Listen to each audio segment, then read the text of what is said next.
En liaison vidéo avec nous, Xavier Leblanc, vous êtes le directeur général délégué de Prime Finance. Ce matin, l'once profite de cette ambiance un peu pourrie sur le marché, on peut le dire. L'once renoue avec les 1850 $. Oui, tout à fait.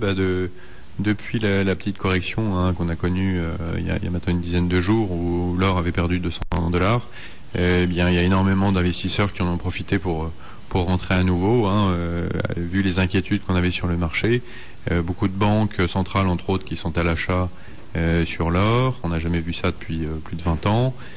Donc énormément de fondamentaux très favorables à l'or, plus une situation, comme vous le dites, assez compliquée actuellement. Il s'ajoute par ailleurs des craintes de crise de liquidité. Et donc il faut bien trouver des actifs dans lesquels éventuellement se réfugier. Et bien entendu, l'or est un des meilleurs supports. Alors, il y a en plus, Xavier, des fondamentaux parce qu'il y a une très forte demande chinoise mais aussi indienne. Ah oui, alors tout à fait, la demande chinoise et indienne est absolument considérable, puisque en Inde, d'une année à l'autre, on a eu des progressions très significatives auxquelles on ne s'attendait pas d'ailleurs, puisque habituellement en Inde on a des pics de demande au moment du festival, entre autres de Diwali. Et bien qu'est-ce qui s'est passé? On a eu une demande permanente durant toute l'année, également en Chine. Donc là c'est peut-être plus pour des raisons de situation inflationniste dans ces pays où on cherche un petit peu également à mettre son argent de côté dans des actifs qui vont tenir la route.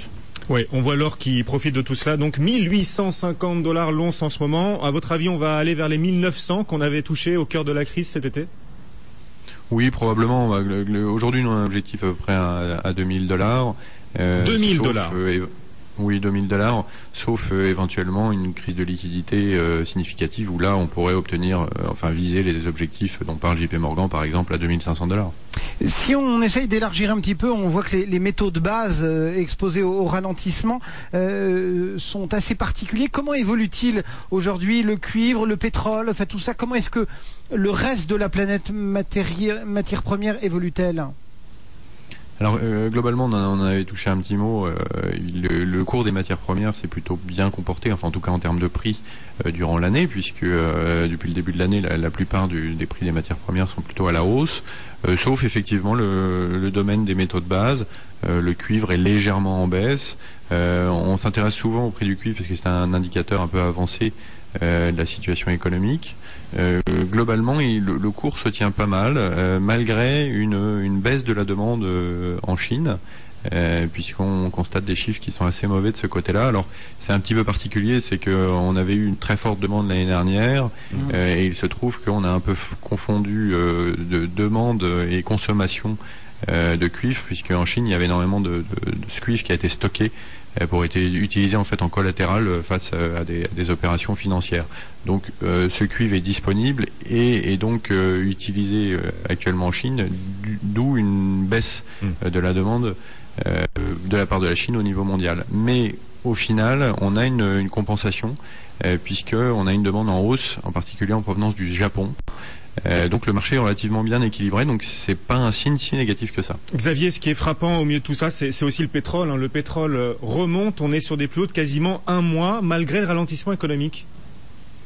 Oui, alors le pétrole est également une situation un petit peu particulière. Bon, d'abord il y a eu la Libye, donc avec une forte baisse de la production, surtout d'un pétrole de qualité, parce qu'on le rappelle, même si l'Arabie Saoudite a mis un pétrole à disposition sur le marché, c'est un pétrole de bien moindre qualité et qui parfois d'ailleurs n'a même pas trouvé preneur, puisque c'était un pétrole qu'on n'arrivait pas à raffiner.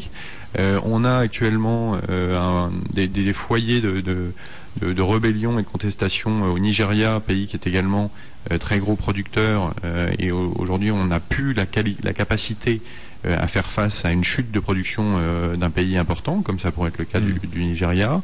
On a un embargo actuellement sur le pétrole de la Syrie, donc même si c'est pas des montants importants, bien malgré tout ça pèse à nouveau sur le marché. Donc toute une situation malgré tout dont on peut parler géopolitique qui est compliquée pour l'offre de pétrole, et en face une demande qui se tient toujours, en particulier en provenance des pays émergents et même en provenance des pays de l'OCDE, puisque on a un arrêt, on va dire, de la baisse de la consommation dans ces pays actuellement. Ouais, et voilà pourquoi donc le pétrole est à des plus hauts d'un mois, le baril de Brent à 114 $ en ce moment. Merci Xavier, bonne journée à vous. Chez Prime Finance, vous suivez chaque jour les matières premières. Et on évoquait